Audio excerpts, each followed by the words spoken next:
అలాగే తిరుపతి శ్రీ గోవిందరాజస్వామి వార్షిక బ్రహ్మోత్సవాల్లో 5వ రోజు గరుడ వాహనంపై తిరుపతి 4 మాడ వీధుల్లో ఊరేగుతూ భక్తులకు కనువిందు చేశారు స్వామివారు. తిరుమల వెంకన్న అన్నగారైన శ్రీ గోవిందరాజస్వామి వారికి శ్రీవారి ఆలయం నుంచి 10 లక్షల విలువైన బంగారు ఆభరణాలు కానుకగా అందించారు.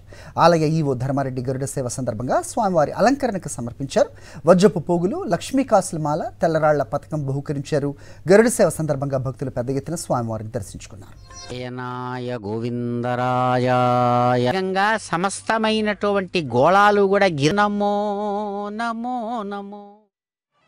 గోవిందరాజ స్వామివారి బ్రహ్మోత్సవాల సందర్భంగా గరుడోత్సవాన్ని పునస్కరించుకొని తిరుమల వెంకటేశ్వర స్వామి గోవిందరాజ స్వామి వారి తమ్ముడైనటువంటి శ్రీ వెంకటేశ్వర స్వామి వారు గోవిందరాజ స్వామి వారికి సాధారణ తెలుపు, ఎరుపు, పచ్చరాళ్ళు కలిగిన లక్ష్మీ పథకము, కాసులు కలిగిన బంగారు హారము, అమ్మవారికి సీమ కమలములు కలిగిన బంగారు కమ్మలు 2, సాధారణ తెలుపు, ఎరుపు, పచ్చరాళ్ళు కలిగిన బంగారు పథకం, ఈ 3 ఆభరణాలు వెంకటేశ్వర స్వామి వారికి గోవిందరాజ స్వామి వారికి పంపించడం జరిగింది.